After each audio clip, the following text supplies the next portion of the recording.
Prenons nos lampes prêtes, chrétiens, préparons-nous pour l'heure où les trompettes annonceront l'époux. Amis de la communauté d'études quotidiennes de la Bible, bonjour, bonsoir. C'est toujours avec le cœur rempli de joie que nous vous accueillons.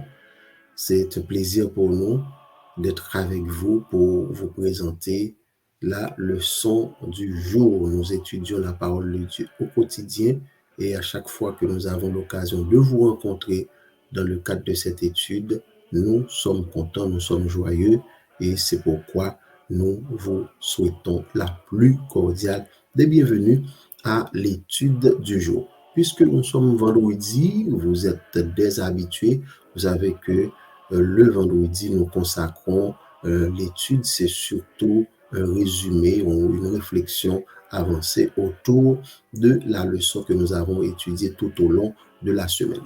Nous avons étudié effectivement une très belle leçon, une leçon intitulée « Le Seigneur est ressuscité ». Et c'est la dernière leçon du questionnaire, un questionnaire où nous avons étudié l'évangile de Marc. Et la leçon de cette semaine, la leçon 13, c'est le titre c'est Le Seigneur est ressuscité.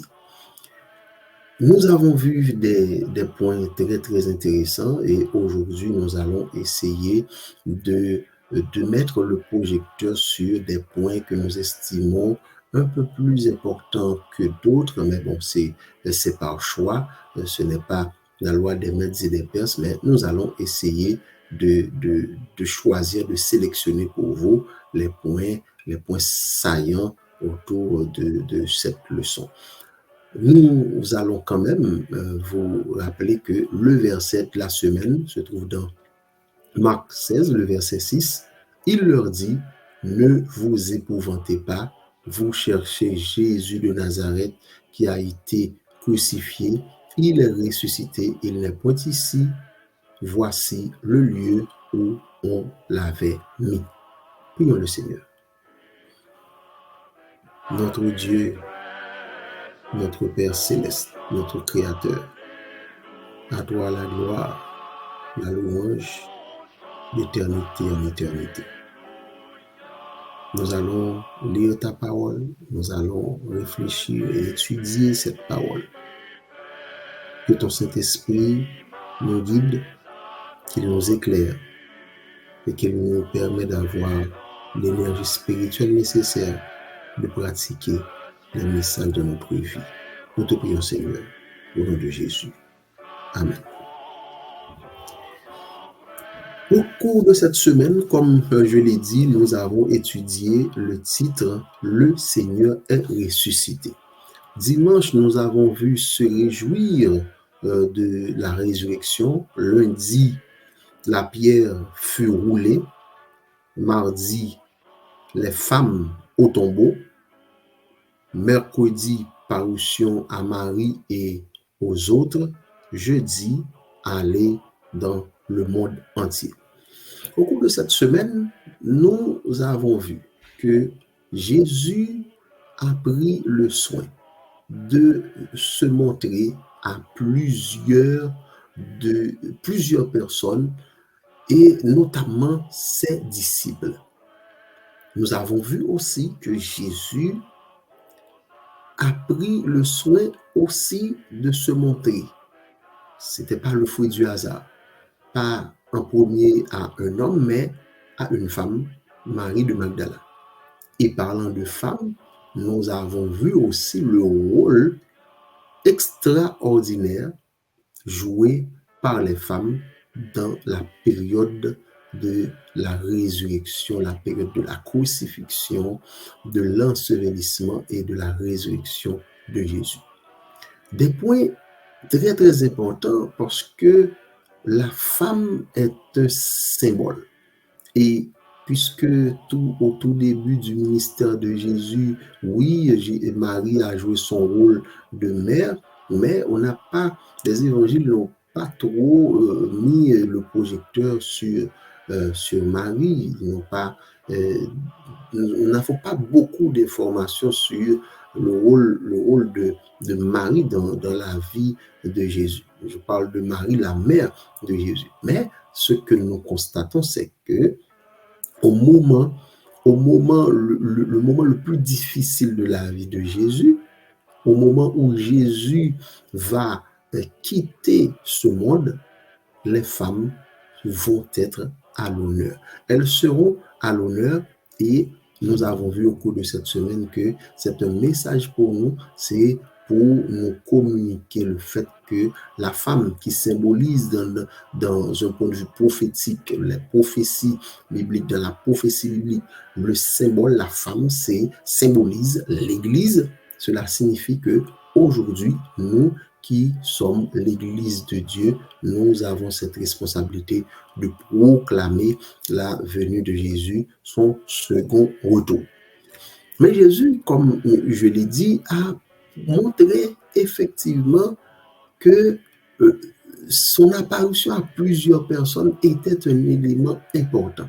Et on dirait même qu'il y a une pédagogie dans ces apparitions. D'abord, femmes, quelques autres personnes, et la Bible rapporte que Jésus a passé, avant son retour au ciel, avant sa montée au ciel, il a passé 40 jours ici-bas. 40 jours où il a enseigné aux disciples, 40 jours durant lesquels il a permis à environ 500 personnes de le voir. Donc, ce qui fait une panoplie de témoins très importants, donc ce sont des témoins qui pourront à l'avenir, des décennies après la montée de Jésus au ciel, ils pourront témoigner, et effectivement, ils l'ont fait, les disciples l'ont fait, et c'est ce témoignage, ces apparitions de Jésus ont fourni la force nécessaire aux disciples pour aller proclamer la parole de Dieu. Le Seigneur est ressuscité. Vous et moi, nous avons cette possibilité de témoigner pour Jésus. Et en fait, c'est ce qu'il nous a demandé à faire, c'est ce qu'il a demandé à ses disciples au moment où il devait les quitter. Il leur a dit, allez, faites de toutes les nations des disciples, les baptisant au nom du Père, du Fils et du Saint-Esprit. À présent, chers amis, la question que nous devons nous poser, c'est de savoir qu'est-ce qui nous empêche à proclamer, qu'est-ce qui nous empêche de témoigner pour Jésus, de parler à nos collègues, à nos semblables, à ceux que nous côtoyons, qu'est-ce qui nous empêche de proclamer cette vérité, qu'est-ce qui nous empêche de parler de Jésus. C'est une question personnelle, c'est une question individuelle. C'est à vous de faire une introspection, de savoir en vous qu'est-ce qui vous manque, qu'est-ce qui vous empêche de témoigner. Mais ce qu'il faut retenir, c'est que l'Éternel, Jésus, notre Sauveur, il a joué sa partition. Premièrement, dans le plan de la rédemption, il savait que notre salut, notre vie dépendait de sa mort. Il a embrassé la mort pour nous. Mais aujourd'hui, ce que nous devons nous dire, c'est comment nous allons comprendre ce sacrifice et comment nous allons nous comporter par rapport à ce grand sacrifice. Jésus a joué sa partition.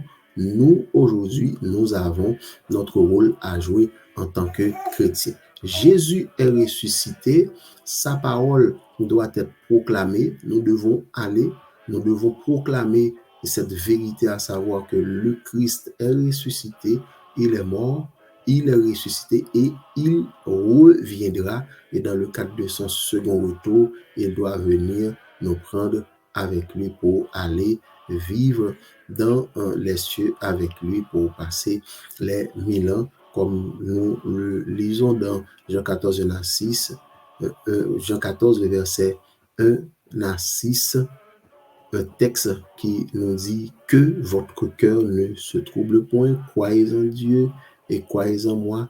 Il y a plusieurs demeures dans la maison de mon Père. Si cela n'était pas, je vous l'aurais dit. Je vais vous préparer une place. Lorsque je m'en serai allé et que je vous aurai préparé une place, je reviendrai, je vous prendrai avec moi afin que là où je suis, vous y soyez aussi.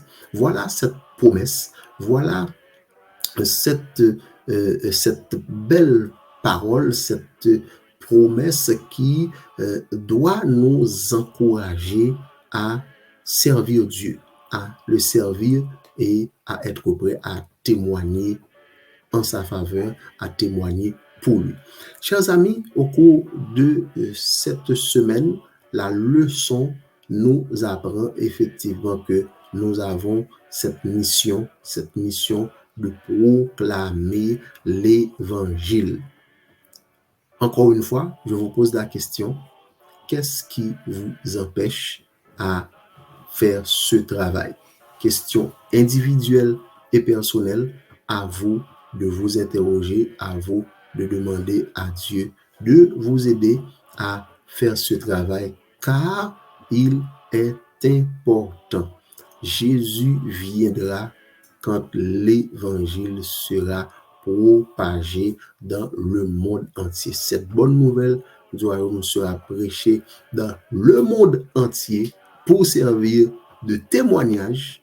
Alors, chers amis, alors viendra la fin. Pensez-y. Que le Seigneur vous bénisse. Prions le Seigneur. Notre Seigneur, notre Dieu, merci pour cette semaine passée sous ta protection. Merci pour ces messages via les leçons de l'école du sabbat. Tandis que nous bouclons cette étude, nous te demandons, Seigneur, de continuer à nous aider, à permettre, Seigneur, que au moment où le péril augmente, ou au moment où le péril augmentera, que notre foi aussi puisse augmenter proportionnellement au péril, aux difficultés. Nous avons besoin de toi, Seigneur. Sans toi, nous ne pouvons rien faire. Sois avec nous, Seigneur, et aide-nous à avoir une foi inébranlable en toi et en toi seul. Nous te prions, Père, au nom de Jésus. Amen.